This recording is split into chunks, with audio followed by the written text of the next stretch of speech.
Good evening to all of you. Welcome to this Wise Views interactive webinar series. This is the 8th webinar in our series under the aegis of ICFI Online. Today, we have a very distinguished guest with us, Mr. Sridhar Ramanujan, and he's going to talk about the world of brands in 2020s. It is my pleasure and honor to once again welcome Mr. Sridhar Ramanujan to this webinar series. Thank you very much, sir, for agreeing to speak in this webinar, and most welcome on behalf of ICFI Group. Thank you. It's a pleasure to be here. So we will be starting this webinar now, and I would like to take this opportunity of introducing the guest. Mr. Sridhar Ramanujan actually needs no introduction, but I will still do this. Before that, you must be knowing that this is a half an hour of talk delivered by the guest, and another 30 minutes there'll be Q&A, which are gathered from the audience who at the time of registration have written in their questions, and during the chat as well, they will come up with a few questions that will be added in. Mr. Sridhar Ramanujan is a distinguished alumnus of Indian Institute of Management, Bangalore. My senior at the institute by about 13 years, I guess. Previous positions held by Mr. Sridhar Ramanujan. He was the CEO of Pratibha Advertising, now Quadrant, Executive Director of R.K. Swamy BBDO, Executive Vice President of Mudra Communications, and several others. He founded Brandcom, which is now part of Madison World, a niche communications company headquartered in Bangalore with 6 offices across the country. Well-known brands like Kevin Care, Peps, Brigade Group, Viacom, Manipal Global are some of the esteemed clients of Brandcom. As I said, Mr. Sridhar was awarded the Distinguished Alumnus Award by the IIM Bangalore. He was also honored by the Madras Advertising Club for his service to the advertising profession in South India. And he received the Lifetime Achievement Award for Communicators from the PRCI, the Public Relations Council of India, in 2017. He authored 3 books, and I have one. I had the pleasure of receiving this book, specially signed by Sridhar sir. That is One Land, 1 Million Minds. It's a brilliant book. I read that book laced with light humor, and its sequel, Googly Branding on Indian Turf, and also the Tamil book, En Vali Tan Vali. I hope I'm pronouncing it correctly, sir, which means my way is a separate way, my route is a separate route, kind of a filmy dialogue that we generally hear. And he's also on his way to completing a book on advertising and brand management. He's also working with the trust which he started in his mother's name, which helps educate girl children. He's also a trustee in an old age home called Vishanti. Now, with these words of introduction, I now hand over to Mr. Sridhar Ramanujan, and I invite him once again to this webinar series, and I request him to start the talk. Thank you, sir, and welcome. Just to give you some background, I have been associated with ICFI earlier. I have a management school, I think called IBS in Bangalore, and I was teaching there, also part of their governing council.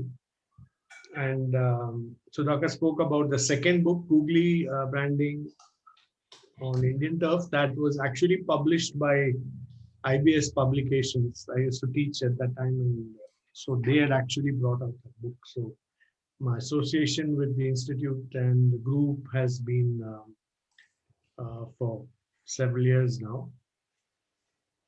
So the topic today is we're talking about branding in the 2020s. And as you know, the 2020 was a year like no other. All of us experienced the pandemic, and some of us are still struggling from that.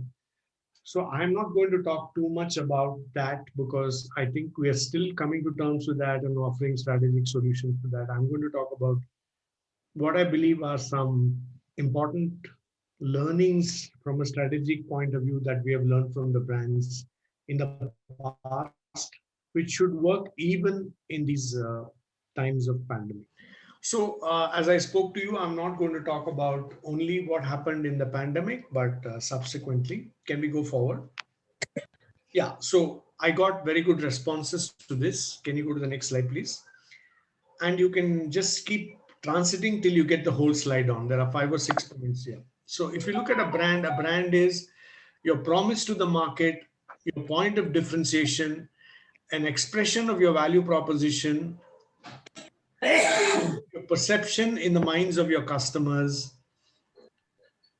the visual impression of your company. Somebody spoke about it, the heart and soul of your organization, how you answer the phone, because very often we think of all the big things, but how you handle customer service, and your most powerful sales tool, and more. This is really what a brand is. And we're going to talk about managing successful brands. So I just want to dispel the myth that branding is all about advertising, branding is all about colors, branding is all about identity. All these things matter. We have a clear strategy when we design the identity for a company. We try to create a purpose for the brand, but there's a lot more to a brand than this. Okay, so here's my next question. Can you go back, please? Sorry. What do you think makes brands successful? Please key in your answers, whatever comes to your mind. You have seen many successful brands in your life. You're probably working for some of them. What do you think makes brands successful? Ability to understand customers, very important. Positioning is very important. Uniqueness, keeping up their promise. Yes, the holistic experience. Quality, of course, I think would be a hygiene factor. You can't succeed without quality. Loyalty you develop over a period of time. So all of these are true. Can I just go on to the next slide, please? Thank you very much for your quick and positive response. Excellent service to the customer. Whilst there are many reasons why brands are successful, I think the key reason, or key two sets of reasons that I value more than anything else, is that the brand has to be relevant to its customers at all point of time and different from its customers at any point of time. So if you look at a competition different from its competition at any point of time, well, let's take two successful brands that many of you are probably using all the time, whether it's a Colgate toothpaste or a Surf Excel, which your family may be using as a detergent. How these brands been successful for over 50 years? Colgate has over 50% market share. It has so many variants. It has so many, it asks you to, even has salt in it. So if you look at the matrix, there are two things. Brand strength is differentiation plus relevance, and the stature is knowledge plus esteem. So these four things actually, but really speaking, two things: the relevance of the brand to the consumer, and its differentiation from its competition. These are the two things that I really will be talking about during the course of this 25 minutes or so that we have. Please remember that branding is such a vast subject that we can talk about a number of things, but I would like to stay with a few things and a few examples. And many of these things are probably familiar with you, but you might look at it as a reiteration of the importance of these things. Okay, so Apple, I'm sorry about the commercial, but basically what it talks about is change the way people computed. Later, they changed the way people listened to music. That was the first thing that they did. And then, the Walkman, which was arguably the most successful product of that time, is now no longer in existence. And of course, the iPhone, which many of us want to possess but are unable to possess, is also an example. So the greatest success of Apple would be on the shape, the design of their products, the user interface. In two touches of your finger, the music would come on. Please go on.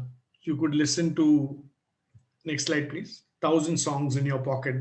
This was the positioning of the iPod, and the iPhone is a landmark product. You will see people, standing in queues. Their launch was always big things. So Apple is really a case, but I just want to leave one thought with you, that whilst Apple has enjoyed phenomenal success in many parts of the world, it's still not as successful as it should be in India. And I think that's something that we should just wish to spend a little time on, because the fact of the matter is the Indian consumer is perhaps very different from that of other consumers in other parts of the world. They are okay with acceptable quality, but most importantly, they want affordable prices. And I think that's the biggest challenge for Apple in terms of its pricing, probably because of its import policy, not having a plant here for many years. So, whilst many of us want to own an Apple product, Many of us are still unable to open. So they did come up with an Indian variant as well, which is priced lower than whatever, but it's an ongoing thing that they're doing. So the a brand has multiple elements, and the name is the most important element because 80% of the people look at a brand, remember a brand only through its name. So can you go to the next one, please? So if you look at all these, you clearly see that all of them are um, telecom companies. And then we have a name like this. Next slide, please, which is very different. So it was, which has now become Vodafone. So it's a Hutch. So it's a very interesting case. And if you go to newspapers that we are familiar with and spend our time with, uh, uh, Mint came up with a name which was very different from the Ages and the Heralds and the Deccans of whatever. So let's take a small diversion. Let's look at these two sets of brand names. Next slide, please. You have one like Apple, Orange. Next one, and you have those which are straight away giving forth their names. So, what are the advantages or disadvantages of the first versus the second? Any thoughts? Can you send in your chats, please? So, my thing is, whilst it's very exciting, innovative, and creative to have names like Apple for computers and Orange for mobile services, the challenge is that you have to spend a lot of time and money in advertising to say that an Apple is a computer and Orange is a mobile service. Now, whereas with a name like Money Control or Naukri, straight away, and a name like Brandcom, which is brands and communication, which is the name of our company, you are cutting through the clutter. You're straight away telling the customer what your business is all about. So the advantage in something like this, whilst it's not very creative, whilst it's not clutter breaking, the greatest advantage is I think it tells you what business you are in. And I think that is very, very important today, particularly if many brands, particularly startups, don't have money for or large advertising budgets. So I think that's an important thing that some brands are doing. Next slide, please. So a product form that is different. Next slide.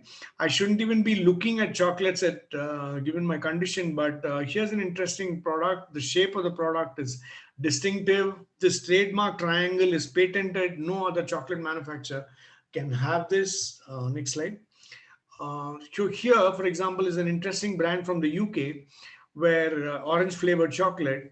And if you go open up, please, next slide, please. If you go to the next slide, you will find that every slice of the chocolate comes like a like a piece of orange. So it's amazing. It's an amazing brand. Next slide. So if you look at products over the years, the television of the time, which used to be stuck to our walls and 3 feet away, now look at how sleek it is. Next slide. We have seen cars like the Ambassador and the Fiat, which probably your parents must have used. But look at the aerodynamic shape of the cars today. They look like rockets today. And almost every international brand is here. Yeah, please. A label that's different. Here's a brand of soft drinks from the UK. Next slide. So the nice thing is many of these labels are designed by customers. So you send in a design, they would actually make a label as per this. Yeah, next slide. So stop looking at my bottom. Again, all of this is designed by consumers. So getting a customer engaged in your product is another interesting thing which brands are trying to do. Uh, this is the drink that we are talking about. Next slide. And a brand tries to be different in everything that it does. So here's an airline announcements are the most boring things, but here's somebody saying there may be 50 ways to leave your lover, but there are only 4 ways out of this airplane, because people never listen to safety engagement requirements. Next slide. And the pilot says, when coming into land, it's not uncommon to hear the pilot say, we'd like to thank you all for flying with us today. And the next time you get the insane urge to go blasting through the skies in a pressurized metal tube, we hope you can think of Virgin Atlantic. So that is the character of the brand. It's different. It's kinky. It's people, you expect people to smile. And that's what they've been trying to do. Yeah. This is a very important point. I already spoke about it when I spoke about Apple. In the Indian context, next slide, please. So this was the first brand that actually, a second actually, next slide. This was a, yeah, you can show the visuals. Next one.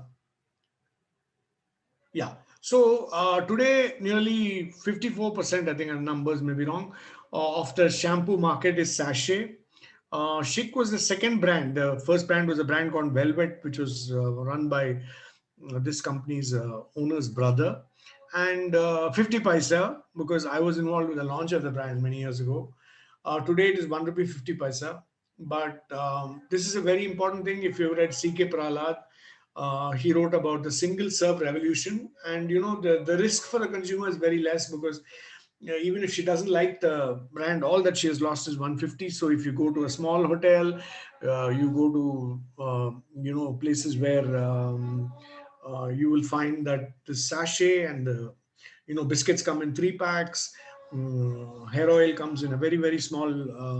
So this is a great Indian revolution, which has made a big difference in terms of overall reach of the consumer and reaching out to many more people than you would have otherwise done. Because otherwise, a bottle of shampoo may cost 50 rupees, and if you don't like the flavor or the fragrance, then it's a risk that you may not take. But at this rate, you can definitely try. Next slide, please. We could have a different scheme. Next slide. So this is a very interesting thing for us. A pair of jeans is very common, and it doesn't seem a great deal. But to a lot of India, 2,000 rupees is can be a lot of money.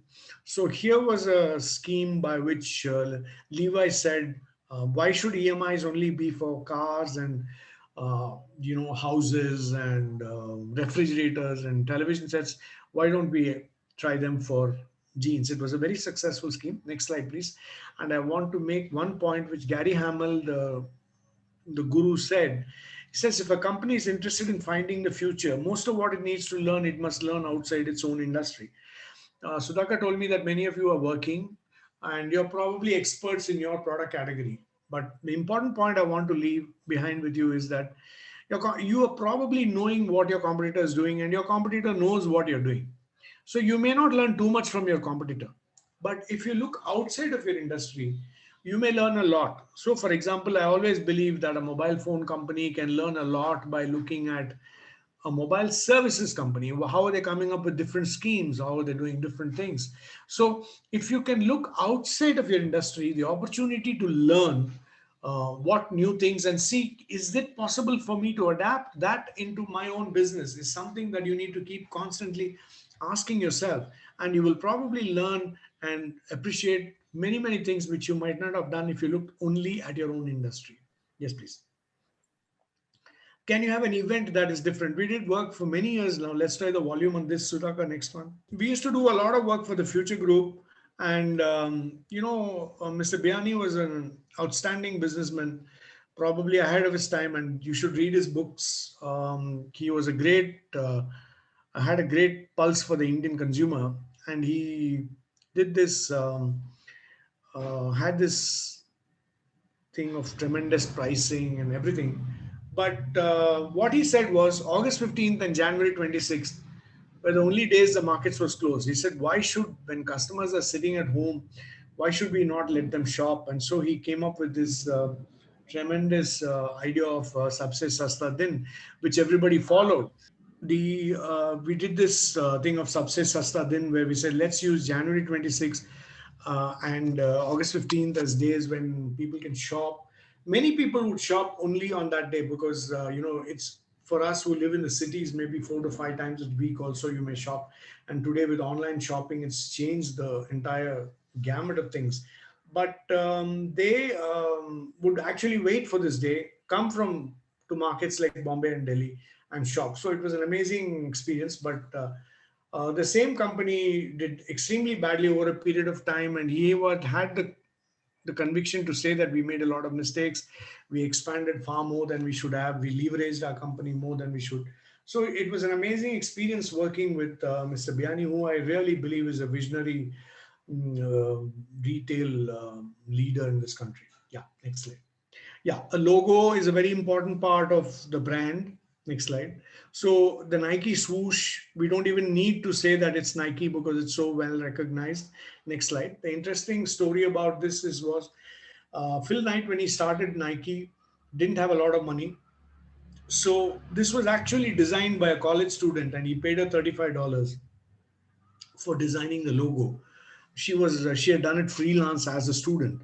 But 25 years later, when Nike had become a big brand and everything, had become one of our global leaders, He actually invited her, gave her a diamond brooch with the swoosh logo in it, and stock options in his company. So some people actually remember the people who are responsible for their success. Yeah.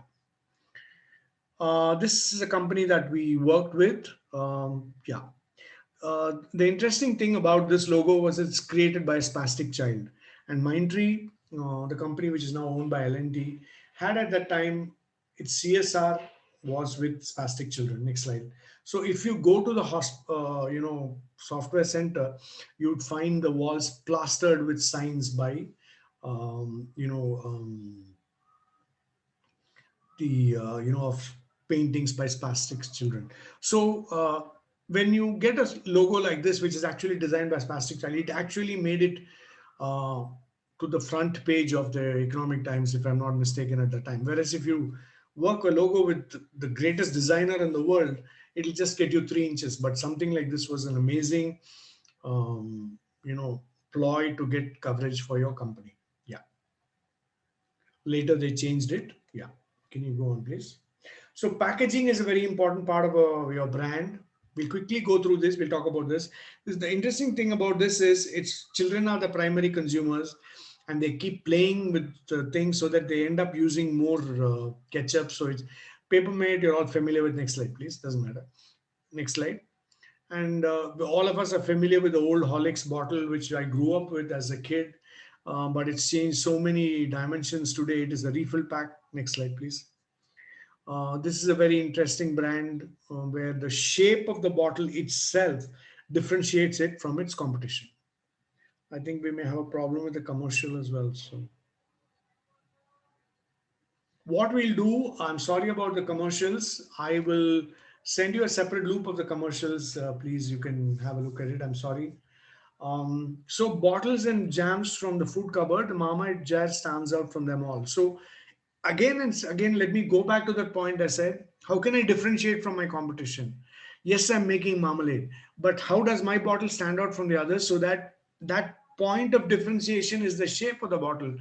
Many of you may remember, say, how the Iodex bottle was, or some other bottle of your childhood, which is shaped differently from what it is. And Papermate is a classic case. They're talking about nostalgia, but the shape of the bottle drink itself is different from what we're talking about.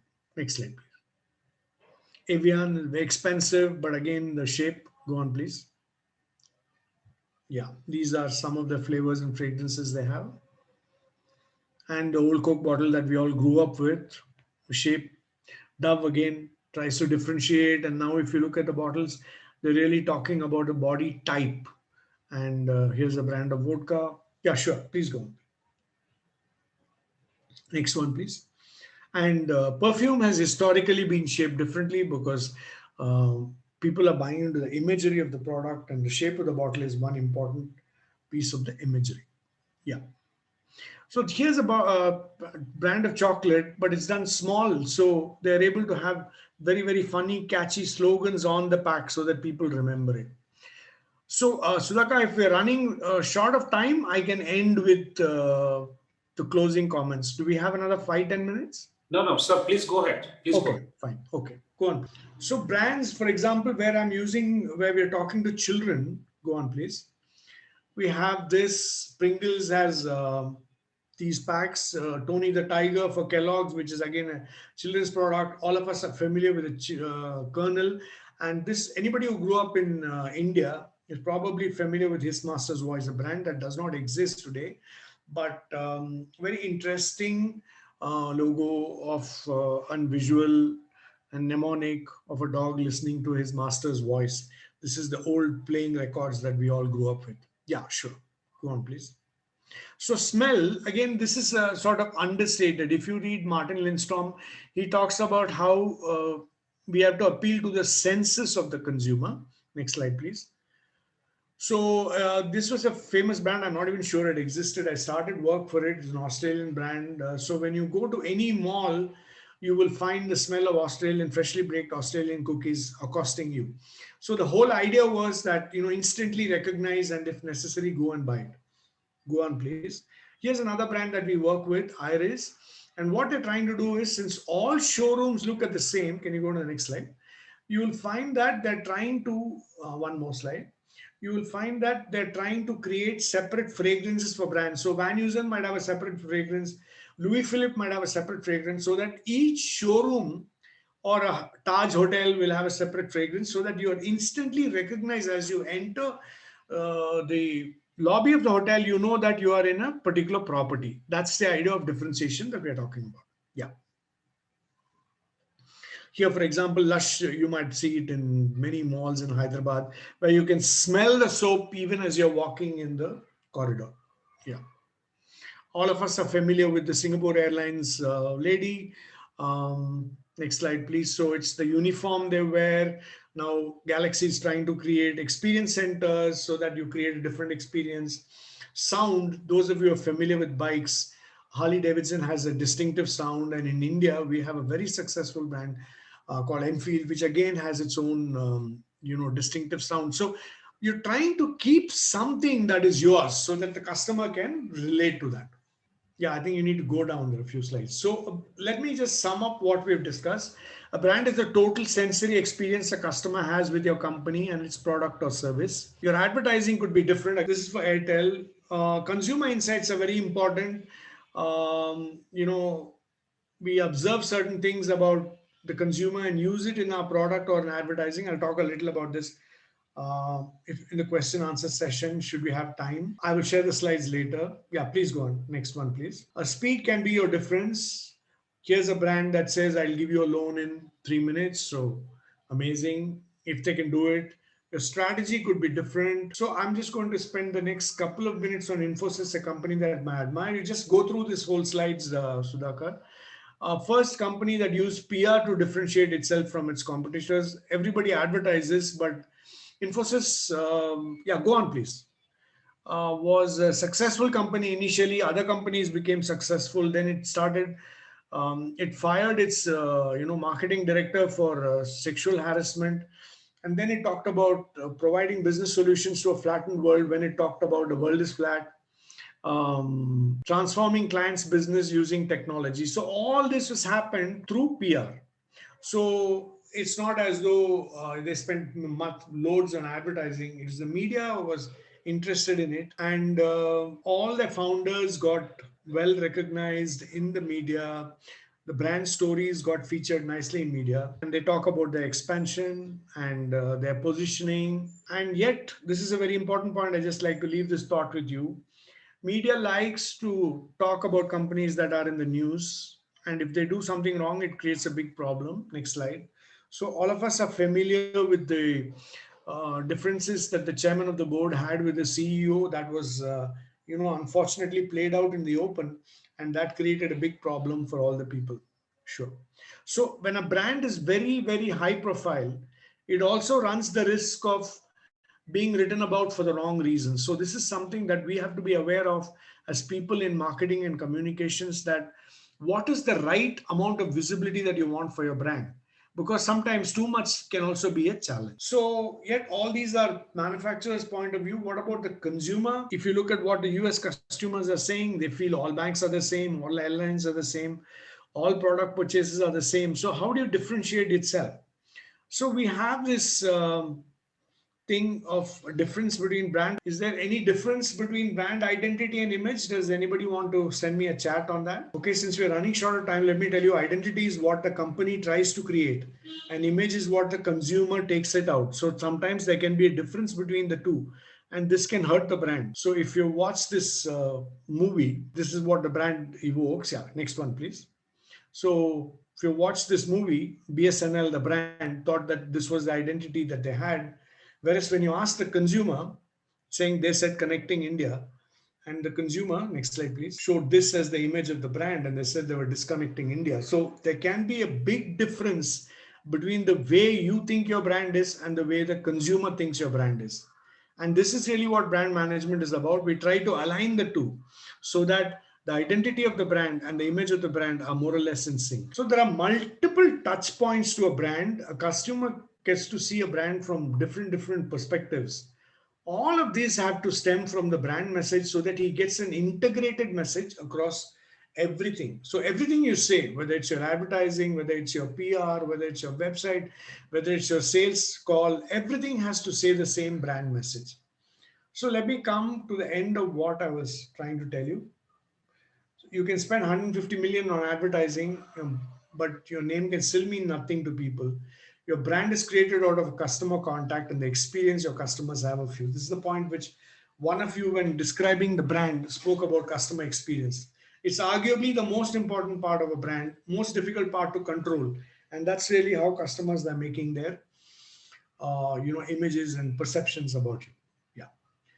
So this is very important. The reputation of the whole company is in the hands of each individual. It's not only advertising. The way you handle the phone, I said, makes a difference. Everybody, unfortunately, is not a well-trained air hostess. Somebody may be a telephone operator who's not even trained how to handle messages. Next slide. So every employee of yours delivering what you promise. So I think this is a question that you need to keep asking yourself. When I'm meeting a customer, am I really, giving the impression that I should about my brand? So very often we talk about marketing and sales, but HR has an important role. This next slide is an important thing.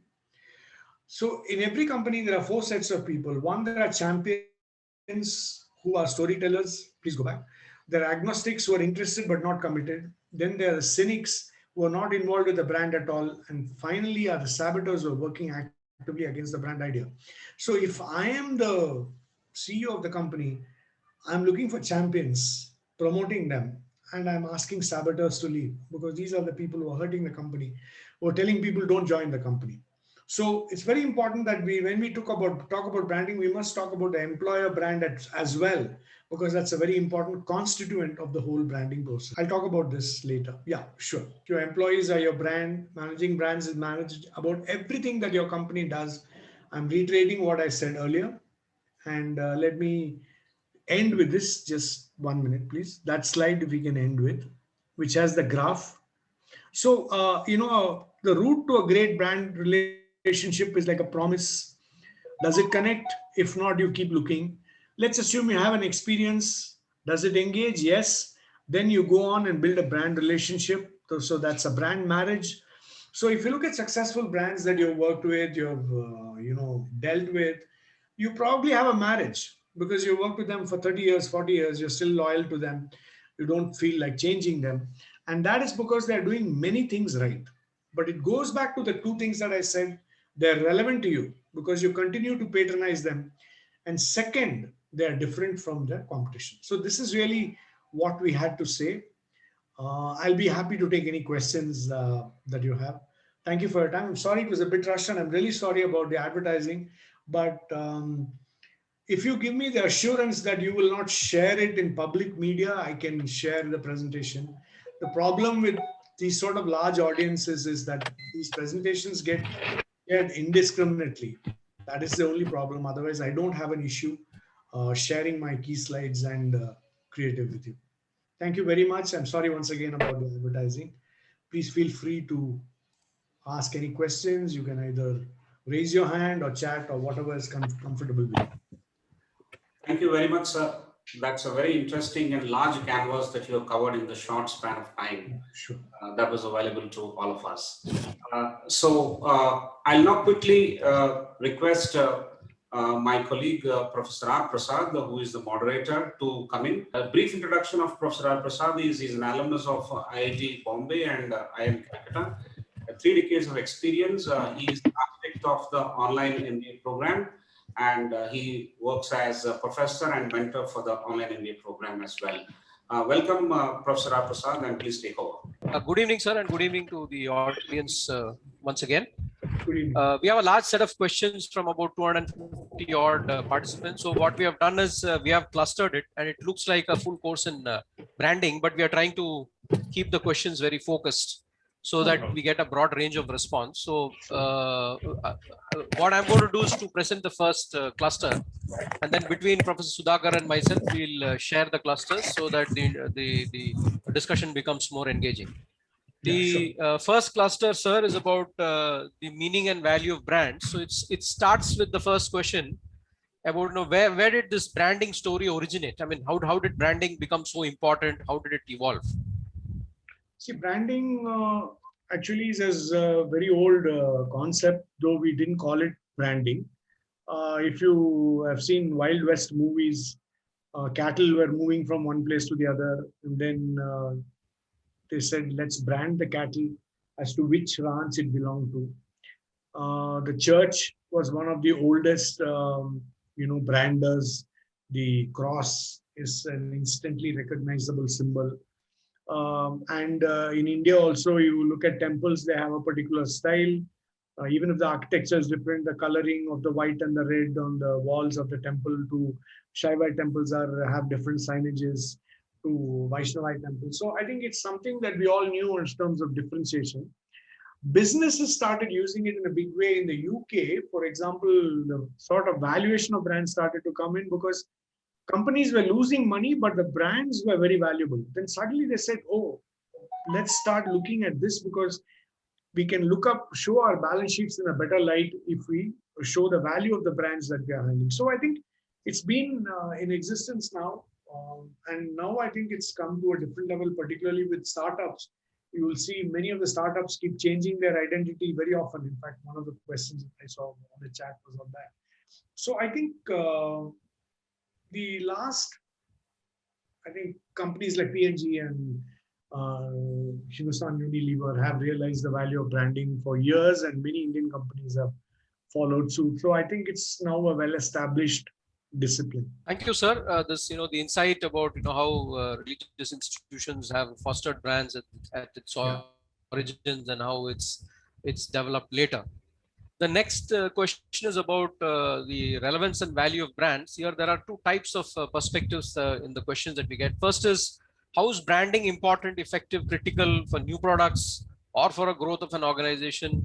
When you have an environment of today where you have so much of competition, people looking for low prices, and then what are the main parameters that determine such a value, the value of the brand? See, actually, the value of a brand is quite involved exercise. I don't want to get into the valuation of these startups because that is something that has been completely baffled many people.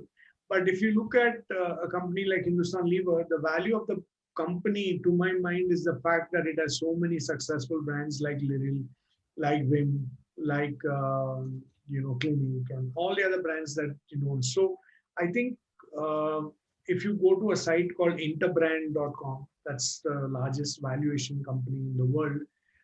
They have a method of valuing the most successful brands.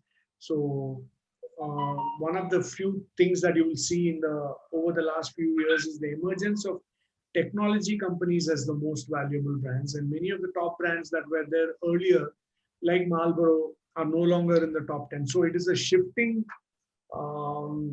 sort of. Coca-Cola, which was the number one brand for many years, is not the number one brand anymore. So I think Google is perhaps, Apple continues to hold its own, Microsoft is there. So I think there is a method we're seeing how long the brand lasts. Somebody spoke about goodwill. So what we're essentially trying to do is to give a value to how important the brand is in the consumer's life, and arrive at an earnings multiple which determines the value of the brand. So it's if you look at the site, you will get a clear idea of how a brand is valued. And today, brands are becoming increasingly important, as I gave you the example of Hindustan Lever or P&G, because they have so many successful brands that even if all their factories were wiped out and even if they had major disasters, as long as the brands are there, they don't really have a problem. But why are brands so relevant in today's world? I mean, how is it that it's become so critical? See, I think one thing that we are forgetting is that today many things are being bought online by young people, particularly in these days of pandemic, and they might choose the best option in terms of a price. So they might say that this is the price that which best suits me, and this is a low risk. I can even return the product if I don't like it. So these are conveniences that are happening.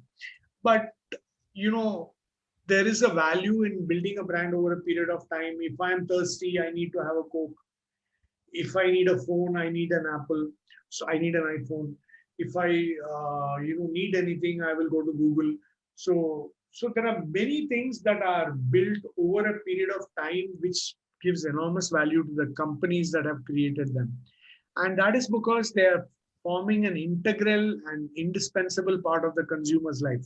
All of you are students. Can you imagine a life without Google? I cannot. In fact, we have a proverb in Tamil which can be translated as Mata Pita Google Devam for everything, whether you want to go from place A to place B, whether you want to check whether whatever I said is true, you can immediately check out the veracity of what I said. So when you look at all these things, your life is incomplete without the brand. So to my mind, that is an indicator of how strong the brand is, how important it is in my life.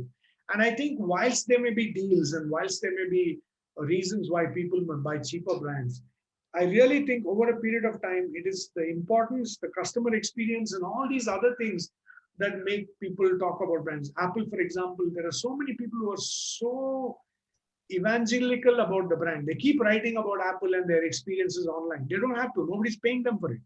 But they're doing it because they love the brand. And I think that's really what most brands try to do, get into a part of the consumer's mind and brain so that, they matter. But it's not easy. But when you do it, I think that has a long-term sort of implication. Thank you, sir. Getting into the mind of the customer. Can good branding hide the inadequacies of a brand? I mean, this is coming from a completely different perspective. How far can a brand help to supply substandard products or cheat the customer? How does it help? It is a very short-term sort of thing. I don't know, maybe your parents, if you ask them, they will tell you about the Bajaj scooter, which they waited 7 years for and then sold it 7 years later at the same price. Or the Fiat car, waiting, you get any Fiat car only in white and 4 years was the waiting period. But these were very ordinary products. These were built in days of shortage. These were built in days of scarcity. Today, there are, I think, 1,169 brands of cars available in the Indian context. So there is no way by which an inferior product or service can last just because the brand started out well with a good identity or good advertising. And if the advertising is good and the product is bad, they say that the brand fails that much faster. So today, acceptable quality is a hygiene factor. If I don't have it, my brand is not going to survive. So I think it's very, very important that, you try to build products, if not world class, at least acceptable quality, so that the customer is not disappointed by all the hype and build up that branding does. And then when he or she buys it, he finds that it does not live up to their expectations, then it creates a problem. Thank you, sir. So minimum quality is a hygiene factor today. Yes, absolutely. Yes. The next question is about the role of brands. And does the brand change perception of products for the customer? What difference does brand communication make to modify that perception? See, I think, communication is a very important part of this whole branding process. So, for example, if I believe that my product is expensive, then I have to create communication to demonstrate that it is not as expensive as you think it is. So, historically, we have had all sorts of things. For example, one of the challenges we have seen in India is right now is, for example, the case of the vaccine, where you find certain states like Tamil Nadu, which I have some familiarity with, have been very reluctant to adopt the vaccine because somebody sent some WhatsApp message, some actor died with a heart attack, and they attributed it to, to the vaccine. So I think it has a very important role to play. And if you look at, some of the problems that the government is facing today, I think a lot of the problems are because of their communication is not adequate in terms of what is happening. So I think communication is a very, very important aspect of what you're doing, whether it's advertising, whether it's social media, whether it's, expert opinion who are endorsing your product. So I think you must have a careful strategy in terms of what you want to communicate when. And you must also have a crisis, communication policy in place, because this is one of the things that's happening. Somebody, wrote about Maggie. It was a brand that we all grew up on, but what happened to Maggie? Somebody said the lead content is okay, not okay, and the entire brand had to be stopped and production had to be stopped for almost a year. And then it coming back is a slow, arduous process. So I think it's very, very important in terms of not only launching a brand, sustaining it, addressing certain perceptual issues. I think communication is a very, very critical component of a brand's growth. Thank you, sir. Communication very critical to changing of perceptions. Yes, absolutely. The next question is about you have so many startups today. Where should a founder focus? Should he focus on product development or should he focus on branding? See, actually, what is happening is, when I look at a startup, I would really think that they would like to focus on value for their enterprise, and that could come from technology. Very often, we work in Bangalore where a lot of technology startups. But the reality is that in many cases, the startup is not allowed to do what it thinks it should be done because, let's say, I'm an investor and I am not looking at it as a long haul, but I'm looking at it as a valuation game, which unfortunately many investors still do. So then they try to focus on advertising, and a tremendous amount of advertising is done, probably more than it is required. For example, many of you maybe have seen the advertising for a brand called Cred, which was launched during the time of the IPL. They spend far more than many of the established brands. So I am quite sure that the product was not very different. It's probably me too. So I was confused as to why they were spending so much money on advertising, but it's not my money, so I'm not really complaining. But I think sometimes the priorities are not in your control when you have a startup. The priorities may be driven by investors, and sometimes the focus may be on the wrong things. But as we said, the investor is the one who has put his money in, and she's probably looking for an exit, and that can happen only through eyeballs and only through building a brand quickly. So startups are doing things differently from the way conventional brands are, and only time will tell whether these strategies are right or wrong. Thank you, sir. Investors have a great role to play in what the priority should be for startups. The next question is about how has the internet changed the concept of branding? What is the impact of digital on print and television advertising? Well, the immediate change is that digital has become extremely important for many more categories. If you look at the Pitch Madison report, and it's available online, you will see that the growth in digital is far more than the traditional things. But if you look at certain Western markets, you can definitely say that print is on its way out. Thankfully for India, because literacy is still growing, print is one of the few medium that is still growing.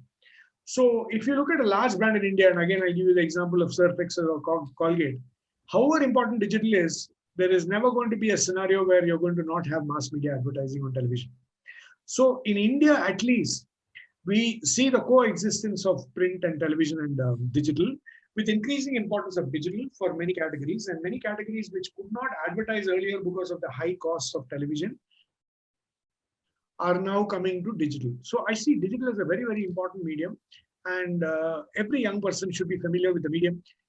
But there are unfortunately old people like us who are still buying products and services. So we will have to look at how we use both all the traditional medium and the new unconventional medium, but maybe the emphasis will become more digital in the years to come. Thank you, sir. So in India, it is still a balance between print, television, and digital, with digital growing. The next question is about, sir, branding and the economy. How does branding impact the economy? How do you view India as a brand? Actually, this is quite a difficult question to answer, and we're all struggling with that. I think one of the things that happened over the last few years is the increasing importance of India in the global stage. We saw Mr. Modi visiting every other country, and in fact, most people were saying, is he in India or is he in some other part of the world? But that had an impact, I feel, in the way the world looked at India. Unfortunately, my own perception, and I may be completely wrong in this, is that nobody wants a really strong competitor. Everybody wants our consumers, but they don't want a strong India, which is why you'll see a lot of negative press for India over the years. So I think The next few months will be very critical for India's image as we come out of this pandemic and as we, ramp up our vaccination drive. And we say that whilst we have done more vaccines than any other country in the world, we still talk about the fact that about and all the images that we had of our hospitals and people dying, etc. Didn't really do our image any good. But I think I'm an eternal optimist. I believe that we have the capability, the human power to come out of this. And as I said, it's our communication that is lacking. We didn't handle the communication part and presenting our part of the story adequately to the rest of the world.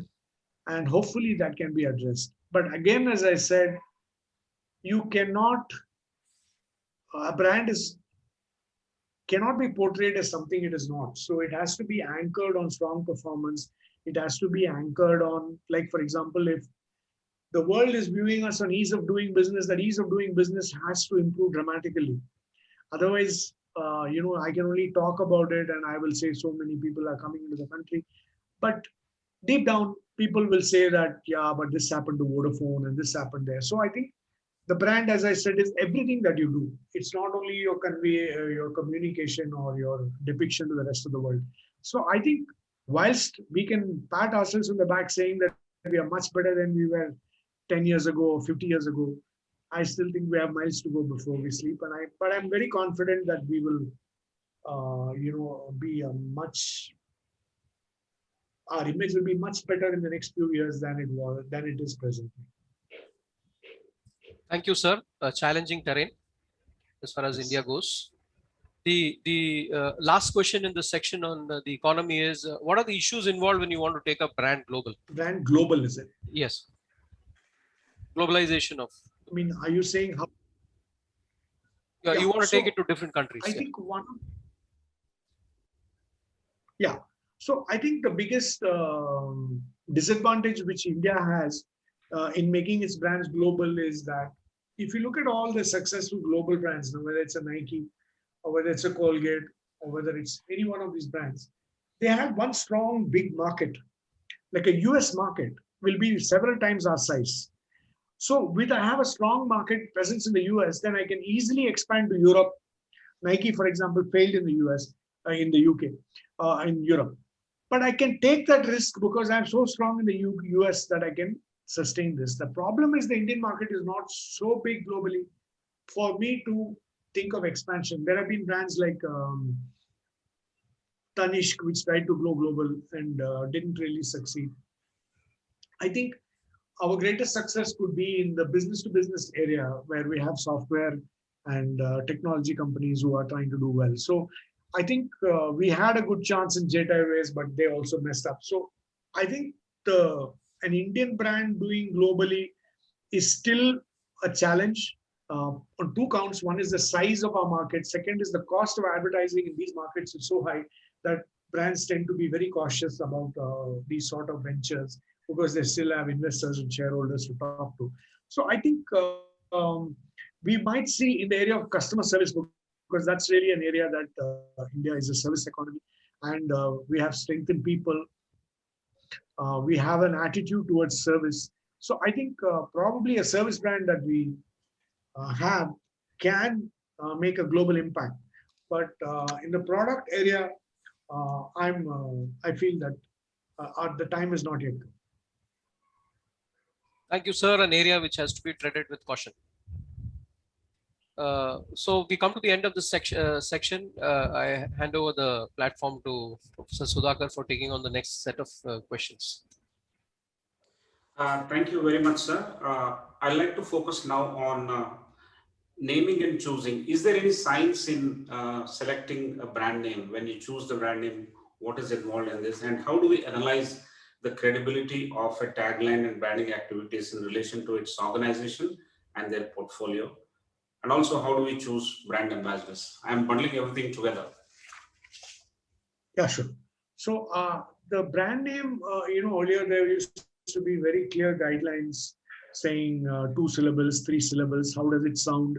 And there are enough examples of brand names that are work well. In the Indian context, one of the things that we say is, does it have any negative in any of the Indian languages?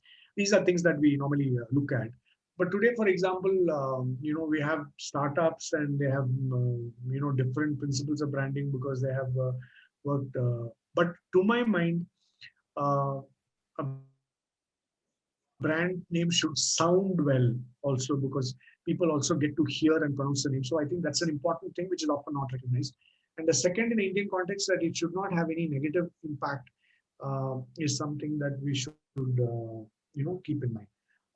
I think that addresses the brand part. What was the second question was about? How do we The analyze last the one was about tagline? yeah. So the tagline, to my mind, unfortunately, people keep changing it very often. But to my mind, the crucial thing is who is the target audience. So, for example, when Pepsi, a brand like Pepsi, when it's targeted young people, a line like "Ye Dil Mange More" definitely resonated with the target audience. To my mind, the success of a tagline is when it gets used in general editorial. Or some of you may have been familiar with the idea line of "What an idea, Sarji," which again made it to the headline of Times of India. Then I'm saying that's a really successful tagline because it has come into the mainstream of people's lives. So what was essentially a product or a brand tagline is now come into people's lives. So that is, I think, an indicator of the brand's success. We have many things like "Just Do It," etc., which are international names, or McDonald's, "I'm loving it." So there are many examples, but I said it again depends on what the product category is. As far as the corporate brand line is concerned, tagline is concerned, I think it should represent the philosophy of the company. It is more difficult to arrive at a corporate tagline than to arrive at the product tagline. And really, it should reflect what the company is all about. And I really believe that tagline is just one of the many things that people remember. So we do something called a brand association test where we talk about what all people recall from the brand. So if you ask Tata, I don't know if they have a tagline, but people will say trust. So that means that they're doing something right and people are remembering that part of it. The last part question, I think, is about celebrities. I'm not very, I feel certain categories like soft drinks, shoes, Nike, have been using it for years, are better suited to celebrities. Unfortunately, India is the country that uses celebrities to the maximum extent, and they use it indiscriminately. If Virat Kohli is endorsing 23 products, I'm not even sure that he knows which are the 23 products he endorses. So how does the customer remember these products? So I think sometimes celebrities tend to be a non-brainer. It creates awareness, definitely. But whether it results in action, for example, Sachin Tendulkar was my favorite cricketer. But just because he endorsed a Fiat, I was not going to buy a Fiat car, even if I could afford one. So I think sometimes, the problem is with brand managers. They work for a very short time in companies, 2 years, 3 years, and they want to make their mark. And you can quickly make a mark by putting a film star or a cricketer on your brand. Oh, people will remember your advertising. But does it really work? Is the What is the cost benefit ratio? These are questions that you need to ask before you embark on a celebrity endorsement program. Thank you, sir. That's a pretty large field of work. Sir, what are the critical activities involved in building a brand, whether it is a small venture or an established business? So I think first you have to get what the brand is all about. Very often the purpose of the brand itself is not clear. I think you have to clearly position the brand. Like, for example, we talk about Virgin, the international brand. The position was wherever the customer was, they said consumer champion. So wherever the customer is underserved, the railways were not okay, so they came up with Virgin train. Airlines were not okay, so they came up with Virgin Air. So where do you want to focus on? What does your brand want to be known for? This is something that the owners have to be very clear. So how do you position yourself? What is the purpose of your brand? These are all important things. And then, of course, the entire gamut of, do we have any colors that set us apart? What about the logo? What about the tagline?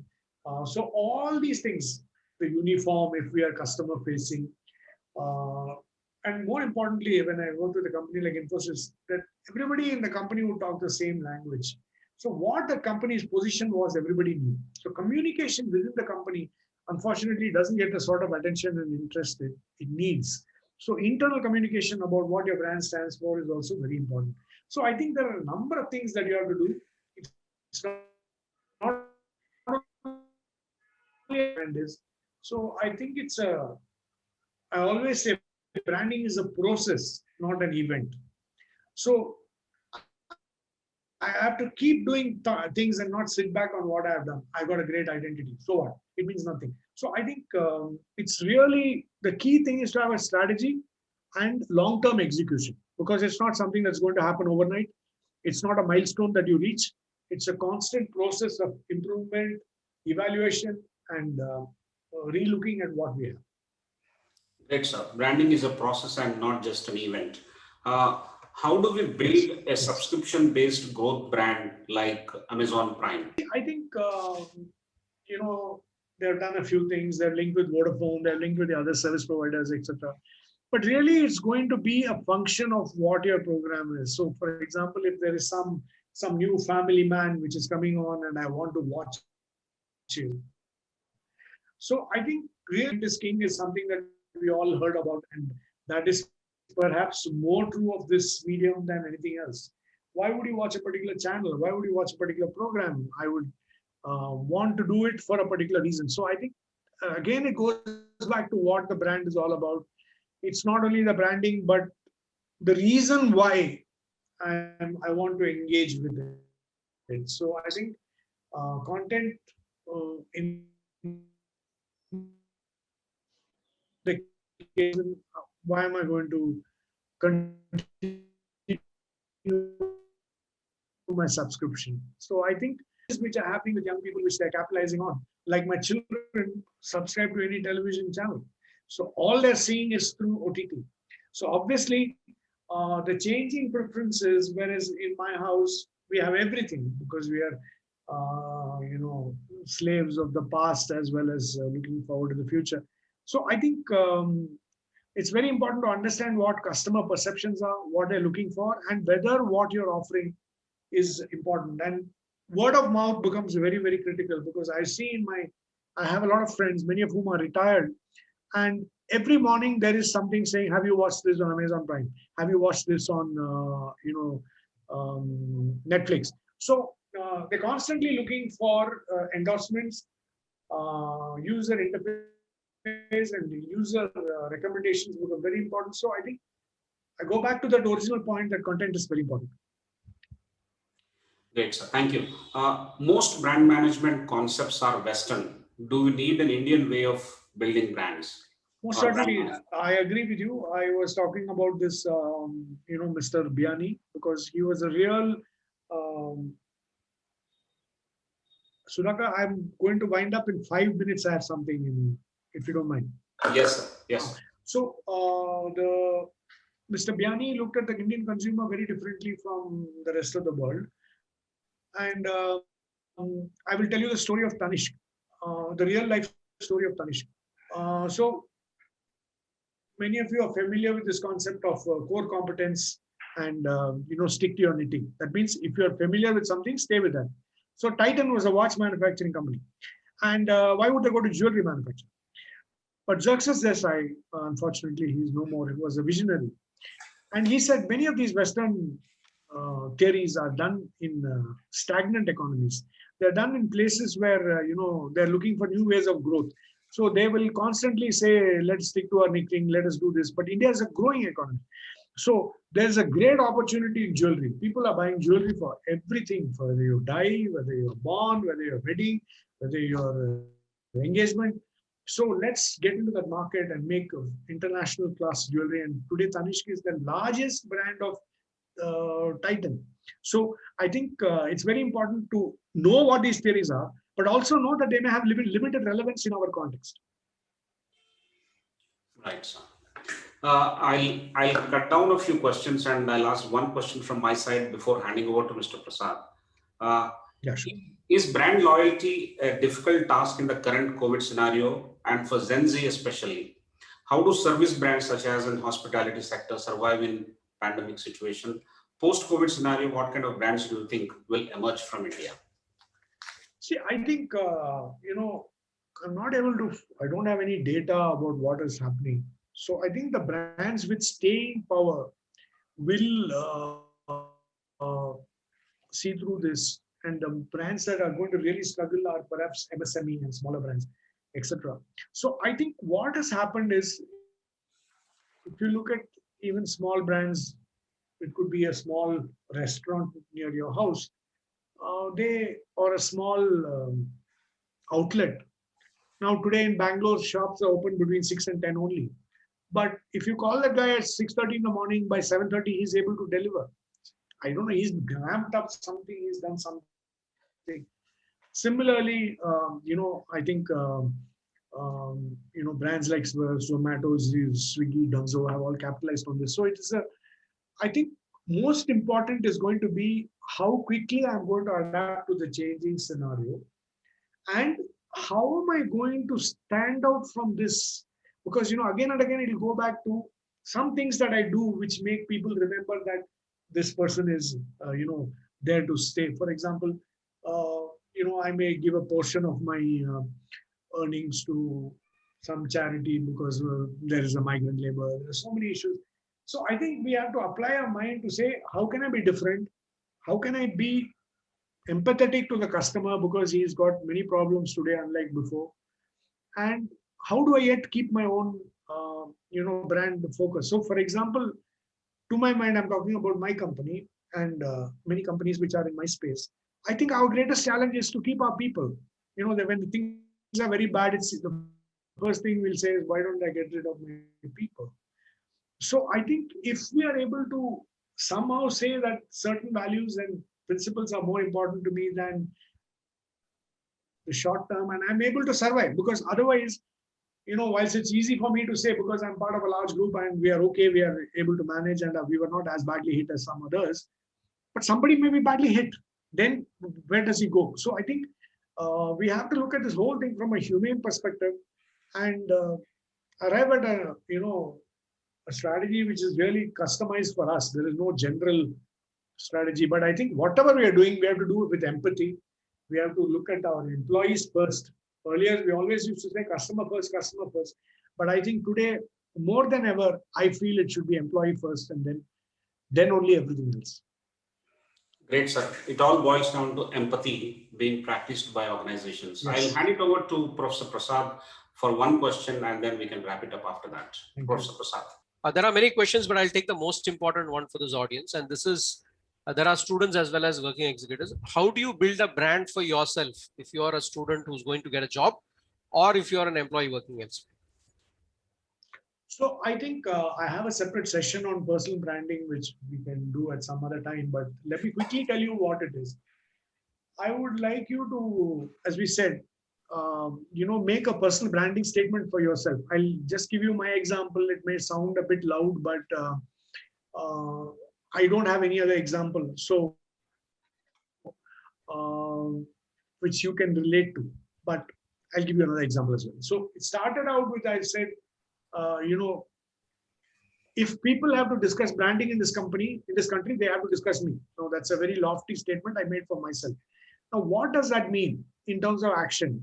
It means writing a blog. It means writing a book. I used to teach 100 hours for nearly 15, 16 years in various management schools.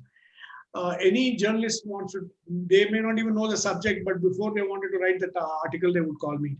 So all this has happened over a period of time. I have a fairly active LinkedIn page. I have a fairly active Twitter. So today, it is possible to build a reputation online. Earlier, it was very difficult in the 90s when I first started.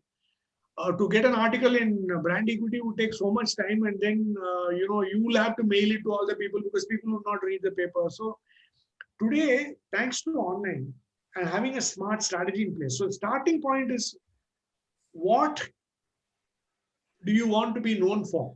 So if I want to be the greatest expert on logistics, so be it. So let me build an expertise in that. Let me write about that. Let me read about that. Let me share articles which are written by other people in that. Let me follow the industry leaders in that. So I have a clear strategy in place for getting more visible in that space, which is important to me. To me, the branding space is important. So anything related to branding, I will try and have a point of view. Maybe right, maybe wrong, but at least people know that he has a point of view. So you must have a point of view. That is important. And have a clear execution plan, because many of us say that I want to write a blog, but don't actually put it down. So have a deadline saying every week I will write a blog. Ask people to react, to evaluate it. Sometimes your spouse or partner is your greatest, harshest critic, and you may not like it, but unfortunately, they can tell you the truth. So I think it's very important that we have a clear strategy, but more important that you have execution in place. Thank you, sir. I think through these questions and answers, we have got a very, very wide perspective. And of course, as has been mentioned earlier, each dimension is worth exploring much more. Yes. But thanks a lot, Yeah. sir, from your rich experience that you have shared with all of us. Thank you. Thank you. So thank you very much, sir. Thank you, Sudhakar. Yeah, Thank you. Thank one you for all. the road, sir. One for the road. What is the mix of digital, sure. social versus traditional for building an educational brand? For building an educational brand, Yeah, the mix so I between. would say that, I would say, it's actually difficult, but today I would think that this mass media advertising has very limited relevance for the educational brand. I'm sure you are familiar with IIPM, which was there in our time, right? I don't even know if it is there today. It's not there. I feel most of it is experiential, in the sense that the biggest way to build an educational brand is through customer experience, being student experience. Harvard doesn't do advertising. IIMs don't do much advertising. So I think online user experience and content which shows that you are the thought leader in that space, I think those are the things. And of course, you have different sets of audiences. You have parents who matter. You have students themselves. So it is a complex exercise, but by and large, I would look at a mix, because for parents, I don't know how digitized they are. But as far as if students are an important constituent, then I would put most of my money and clout in digital. Great, sir. Thank you very much for these insightful discussions and conversations with you, which is actually 30 minutes plus of the promised time we have overshot. I must wholeheartedly thank you on behalf of IFI Group for sparing this valuable time with us on a Friday evening where you have a firm commitment to go to. But yes, sir, all the members in the audience, my colleagues, everyone has thoroughly enjoyed, and we are left with asking for more. So definitely we'll come back to you, sir. There's a great deal of discussion that is possible in branding because it's a huge canvas and it's extremely interesting every time we talk about it. So thank you once again, sir, for joining us. Very much. We'll write back to you. Thank you, sir. Yeah. Thank you very much. I really enjoyed the quality of questions, because it shows that you have an audience that is quite interested and involved in this whole process. I compliment you on that, and I'm glad that we could touch base and actually share the session. I'm sorry once again about the audio. As I said, we'll figure out how to reach it to you and take it from there. Okay. Fantastic, sir. I also want to thank all the members who have joined for this session. All of you, please take care and stay safe. The pandemic is not over yet. A big thank you and good evening to all of you. Thank you.